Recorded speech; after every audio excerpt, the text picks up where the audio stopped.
Okay, third model class, final video of this unit, signaling. So I promised you that after we revisited CheapTalk, we will also visit settings where the disclosure is actually costly in a way that it separates, the cost separates a little bit the type of the firm that is actually making the disclosure. So the idea of this, the idea of signaling is that this cost that varies with the type of the firm is helpful so that firms that actually make this disclosure can be separated from the other firms because of this cost.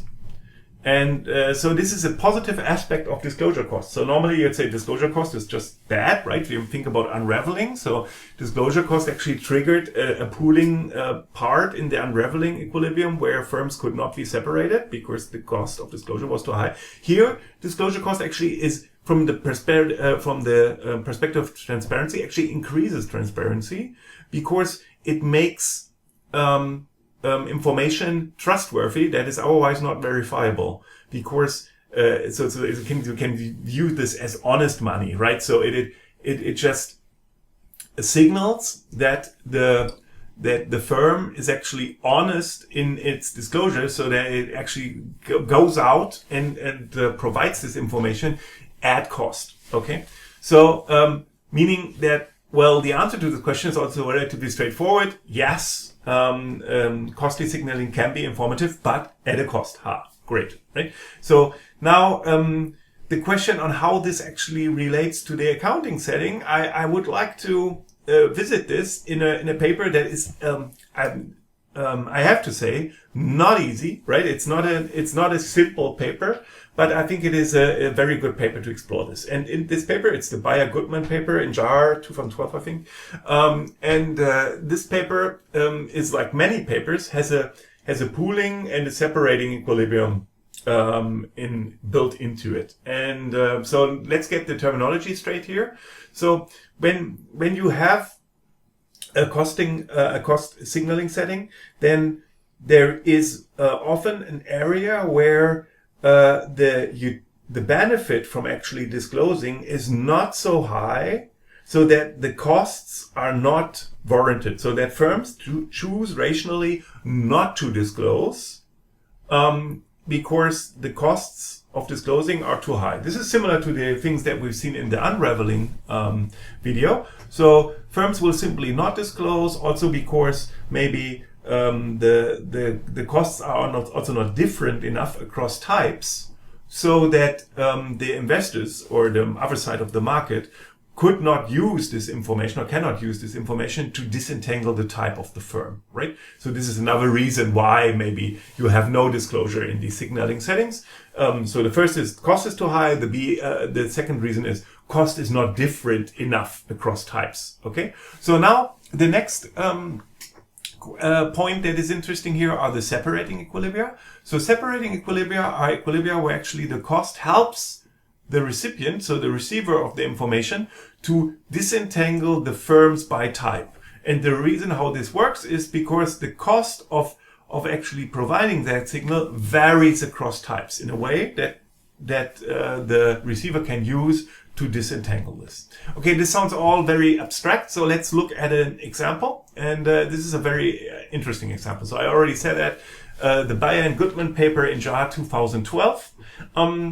So this paper is quite a mouthful. It really has a lot to offer, but it's also not trivial in terms of the math. So I think what I try to do here is I try to communicate the main findings just based on visuals, but I strongly encourage you also to read it. But when you read it, please don't get frustrated because the math behind it is a little bit tricky. So I also, when prepping the slides, I also spend some time actually digging through the math in order to get the slides that you see correct in terms of the functions that I plot and so on. Yeah, well, that was an exciting exercise. So, okay. So what do we have here? We have a firm.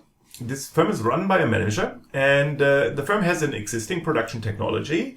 The existing production technology hinges on a productivity measure theta and an investment level K. Okay, so And then there is also the option for a new investment. So the new investment requires an outlay of I dollars, so capital I. And then it also returns something, and the return is expected to be over 0. Good, otherwise we wouldn't do it. It's uncertain, but this is not really important here. So, and the expected return is mu sub r. Okay, so that's the expected return. Yeah, so the firm, of course, has an incentive to do this in return, yeah. So because nice positive return, and we like, right? And but for that it needs to raise capital, okay. And so in order to raise capital, the firm has to sell a part alpha to a risk neutral capital market. So they have to sell enough alpha so that they get I, okay. So now, in a setting where we would have complete transparency here, it would be relatively straightforward because the firm would just have to sell enough alpha to get I, yeah, and because it's risk neutral and everything would be clear, that would simply mean that I would be sold. So a dollar amount of I of the firm would be sold, then it would get I, then it would produce, then it would pocket the returns and just give I back to the market, right? So in this case, then the profitability would be just this mu sub r, right? Now, unfortunately, we are in a world where information asymmetry exists, and that means that they cannot simply assume that the market can trust the firm. So, and also the information is simply not available. So that means that the market has to distill information or distill decisions based on the information that the firm provides. And now the firm has an option to report the investment level K to the capital market. So the firm can choose a certain investment level K, and with this investment level K, the firm can communicate its profitability or productivity theta, the productivity theta to the market. This is interesting because high productivity firms can expect to be able to sell a lower share for raising I, right? So whereas low profitability firms, they wouldn't like to do it because, yeah, so they would have to sell more, right, of the firm in order to get I. So there is an incentive to actually communicate theta, but this incentive is not there for every firm. So it's only there for firms that have relatively high levels of phi, right? Theta, sorry. And now the managers in the setting, they have to decide on 3 things. So the first thing is whether they actually want to raise capital and pursue this new investment opportunity. So this is a connected decision. If they raise capital, they will invest it, obviously, because mu sub r is greater than 0. If they want to invest, they have to raise capital because they cannot do it otherwise, right? So then the second decision is whether they want to issue a report. Yeah. So when they want to issue a report, they have to decide whether they want to overinvest into the existing production technology in order to signal, their type theta, right? So, and this is the decision that the firms have to take. So by overinvesting into production technology, they can signal that they are of a relatively high profitability type. Yeah, and this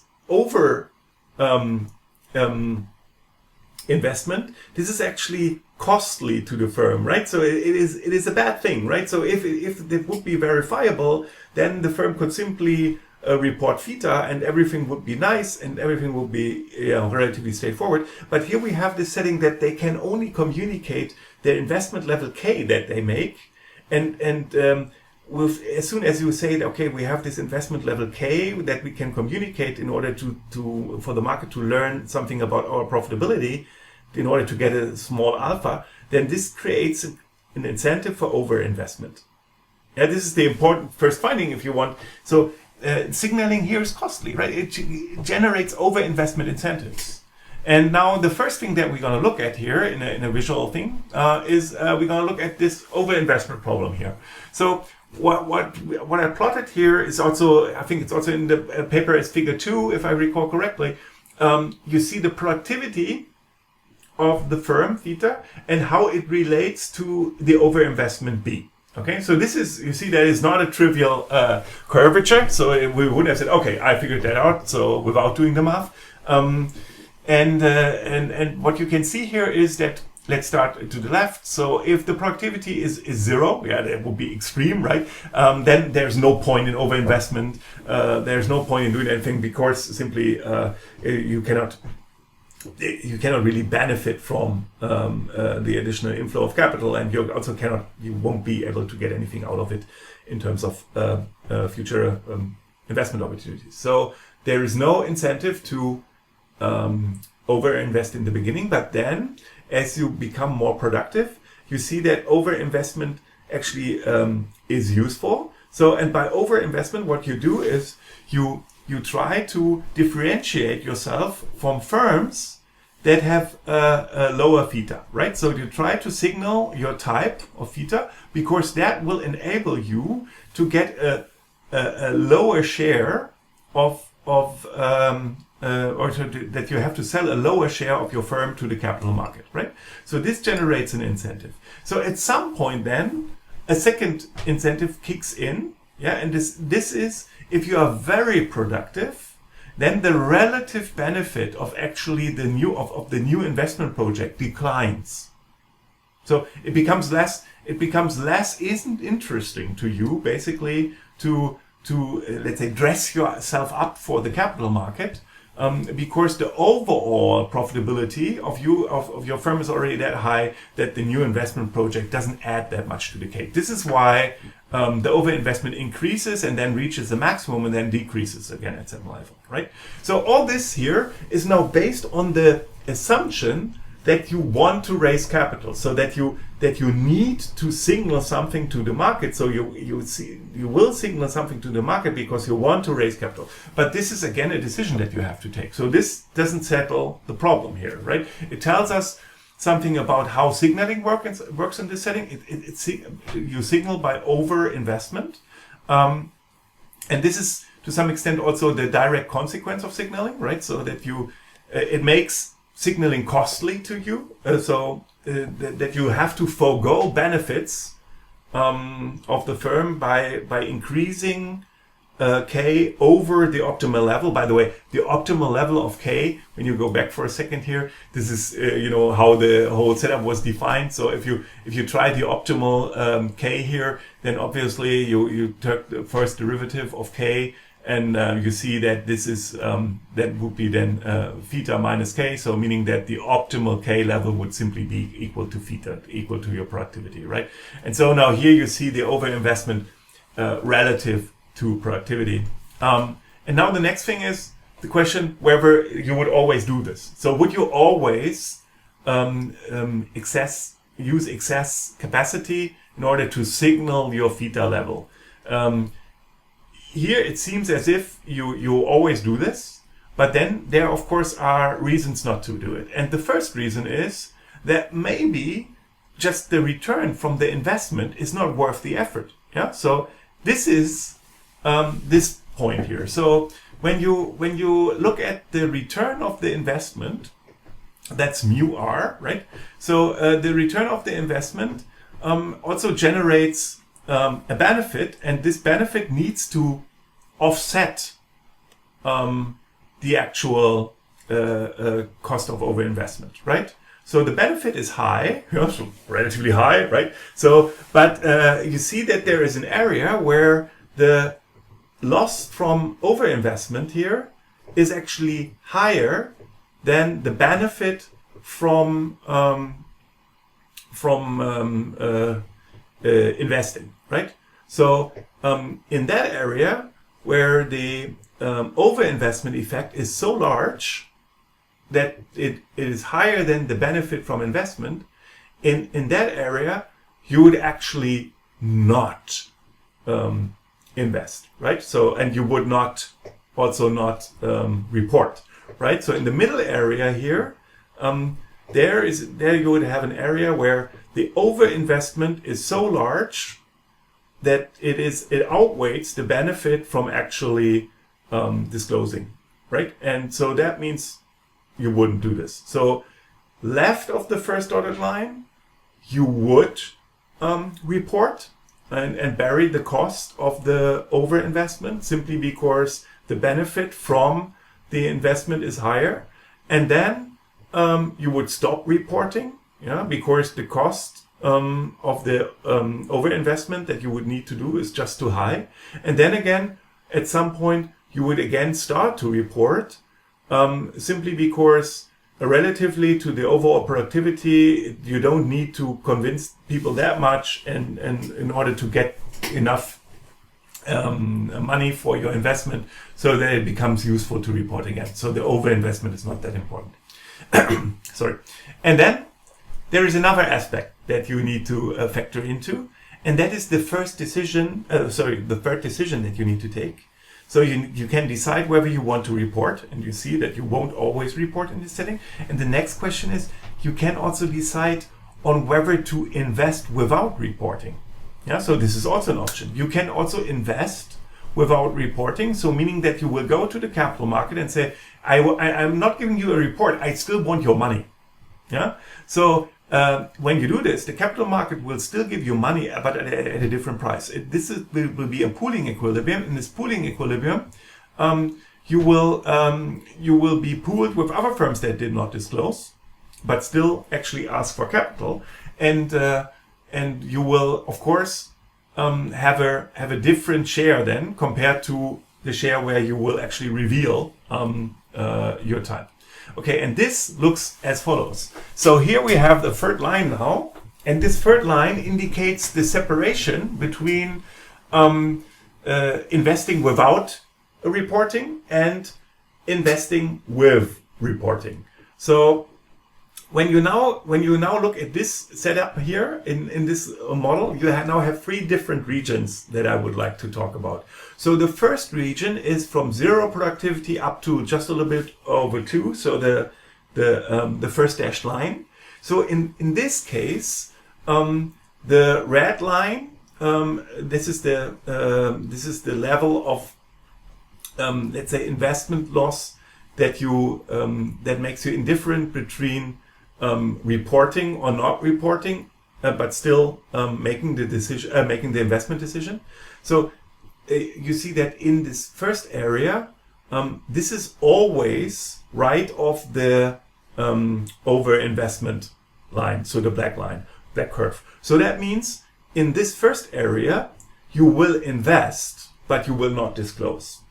Okay, so meaning indicating that the loss that you face from not disclosing is lower than the loss that you face from reporting. Okay, so until 2.1 something, you will not disclose, but you will invest.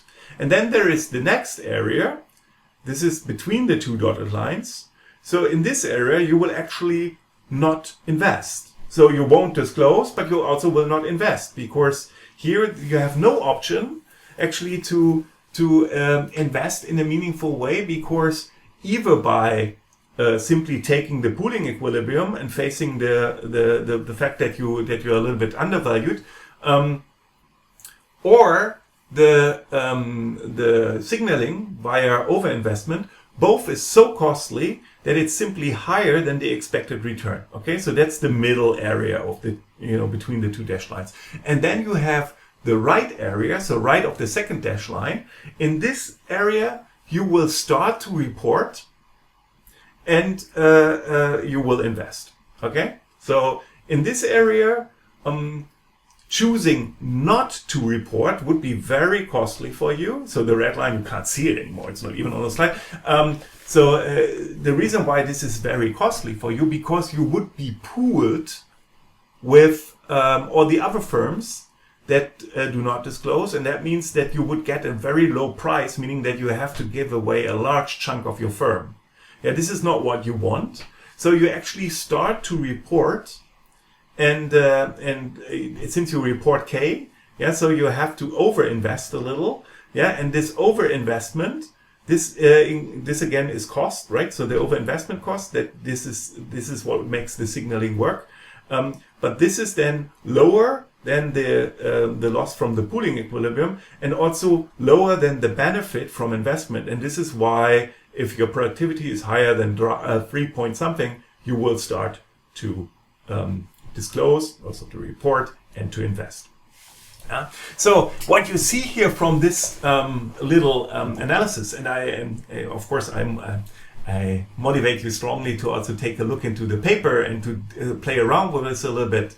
But what you see from this analysis is how complex the interaction of these various incentives can become, even in a setting with very clear defined and very narrow incentives. So what you have here is you have this firm that has to raise money from the capital market, okay, and has limited ways of communicating with the capital market, and uses the tangible investment that is observable, as a signal on its overall productivity in order to signal that, hey, actually I'm a good firm.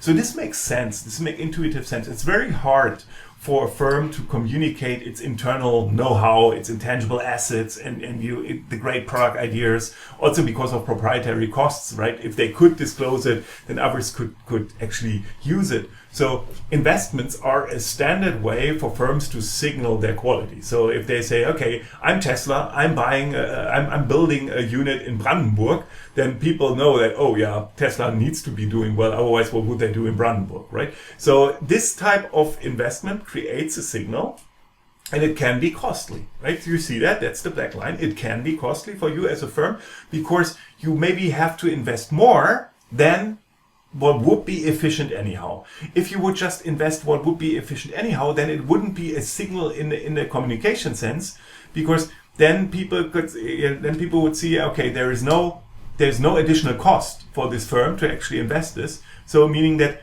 you have to invest a little bit more, marginally more, so in order to show that you are actually serious about it. So over investment, so this is the takeaway. And then this overinvestment problem mingles with alternative strategies, and the alternative strategies is just to be facing the pooling equilibrium, so saving the overinvestment cost and living with a little bit of mispricing here. So mispricing is technically not correct, but noisy pricing, because you are just pooled with the other firms. And of course, this is less of a concern for you, when you are relatively low in terms of productivity. So this is why, to the left, many firms actually choose this option, not to disclose, not to report, in order to save the overinvestment costs. And for that, they actually bite into the bullet of being pooled with other firms, and this then creates also cost. So let's say the mispricing cost, that's the red line. And then of course the overall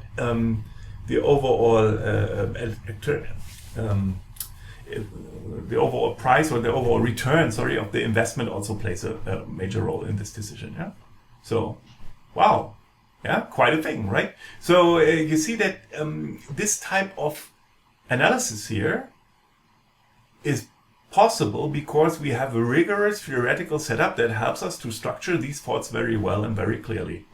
So this is not easy just to think out on your own ad hoc, without doing the math. So this is why theory actually matters. So I'm looking forward to discussing all this in the discussion session next Monday with Alfred Wagenhofer.